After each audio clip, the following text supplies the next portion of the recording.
Tu veux un enfant obéissant à tout prix? Tu risques d'élever un adulte qui s'excuse d'exister.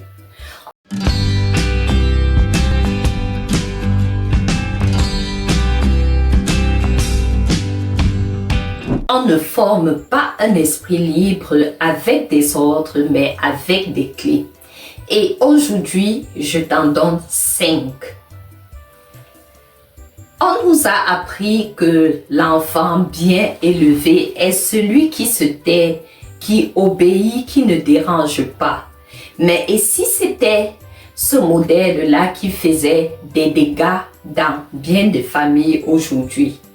Tu veux que ton enfant pense, choisisse, s'exprime, se respecte les autres? Alors, il faut sortir du pilote automatique éducatif. Et ça commence avec les 5 clés que je vais te donner dans cette vidéo. Reste jusqu'à la fin, car la dernière clé est celle que la plupart des parents oublient et pourtant c'est la plus essentielle. C'est celle qui change tout. Parlons de la clé numéro 1. Tu n'éduques pas avec ta voix, tu éduques avec ta vie. Alors tu peux dire 1000 fois, range tes affaires, mais si toi tu laisses tout traîner, ton enfant entendra autre chose et non ce que tu lui as dit. Les enfants n'ont pas besoin de discours parfaits, ils ont besoin des modèles, des exemples cohérents. Un papa stressé qui répète « Calme-toi mon garçon, calme-toi » ne transmet pas la paix, il transmet l'agitation. Commence par habiter ce que tu veux transmettre à ton enfant. C'est cela la toute première clé. Tu veux un enfant doux? Parle-lui avec douceur. Tu veux un enfant honnête? Ne lui mens pas sur des petites choses du quotidien. Voici la clé numéro 2. Tu n'es pas là pour éteindre les émotions de ton enfant, mais pour l'aider à les traverser. Arrête de pleurer. T'es pas content? File dans ta chambre. On a tous déjà dit ça et on a tous déjà entendu ça également. Mais en effet, un enfant qu'on pousse à enterrer ses émotions devient un adulte qui s'excuse de ressentir. Accueille donc la colère, la tristesse, même si c'est inconfortable pour toi. Dis-lui plutôt, je vois que tu es triste. Je suis là. Je suis là pour toi. Tu poses un message puissant. Tu as le droit d'exister pleinement avec tes émotions. C'est dans ces moments-là qu'un enfant comprend, oui, mon émotion compte. Mon émotion ne met pas en danger. Je ne suis pas seule avec ce que je ressens. La clé numéro 3, c'est la suivante. L'autorité ne crie pas. Elle rassure, elle encadre.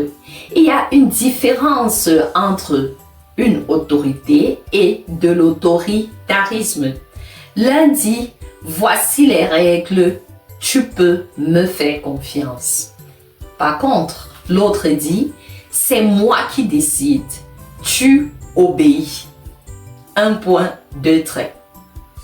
Une autorité saine pose un cadre ferme, explique le pourquoi à l'enfant, reste disponible pour dialoguer. Ce que l'enfant retient, mon parent me guide, il ne m'écrase pas. Plus tu crées un lien de confiance, moins tu as besoin de crier sur ton enfant. La clé 4, c'est l'encouragement. Cet encouragement qui construit plus que la punition. On croit souvent que punir corrige l'enfant, mais cela est à tort, car la peur paralyse. Elle ne forme pas ton enfant, elle le détruit. À la place d'un Tu n'auras pas de dessert aujourd'hui. Essaye plutôt cette formule. Je sais que tu peux faire mieux. Montre-moi ce que tu sais faire. Là, le cerveau de ton enfant réagit autrement car il apprend mieux quand il se sent valorisé. L'encouragement nourrit l'estime de soi et un enfant avec une bonne estime a moins besoin de provoquer pour se sentir exister. J'ai une anecdote pour toi. Je me souviens d'une maman en atelier qui disait « Mon fils n'écoute jamais. Je dois le punir pour qu'il comprenne. » Je lui ai proposé d'essayer une semaine sans punition, mais avec renforcement positif émotionnel. Résultat, son fils a commencé à anticiper les consignes pour lui faire plaisir. Pas par peur, mais par lien. Il s'est rendu compte que son parent cherchait également à le comprendre et avoir cette relation d'intimité. La clé 5 est celle d'aimer son enfant sans condition, surtout quand il se sent le moins aimable. Quand il fait la faute, on dirait la plus grave. Celle-ci, c'est la plus importante de toutes les clés, comme je l'ai dit en intro. Un enfant ne devrait jamais avoir à gagner ton amour. L'amour n'est pas une récompense.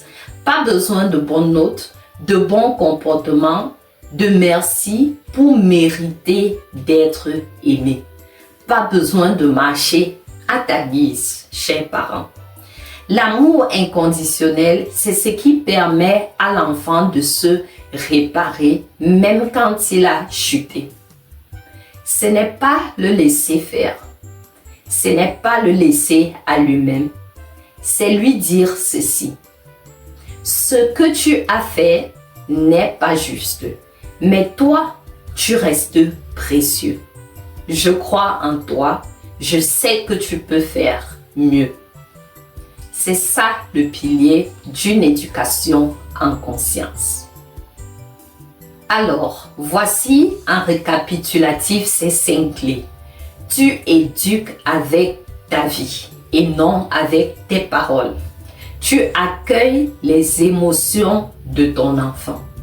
Tu poses une autorité saine et sereine. Tu encourages plus que tu ne punis. Et enfin, tu l'aimes de manière inconditionnelle, c'est-à-dire même quand c'est difficile, même quand il commet des gaffes. C'est ça, éduquer en conscience, pas en cherchant à contrôler l'enfant, à le monopoliser, à monopoliser même ses pensées, mais en cherchant à l'accompagner vers lui-même, en cherchant à l'amener à être la meilleure version de lui-même. Si cette vidéo t'a aidé, si elle t'a nourri, si elle t'a intéressé, si tu veux qu'on soit de plus en plus nombreux à éduquer sans écraser, mets en commentaire « Je choisis une éducation en conscience ». Et surtout, abonne-toi, partage la vidéo avec un parent ou éducateur. Chaque semaine ici, on libère les enfants et les parents.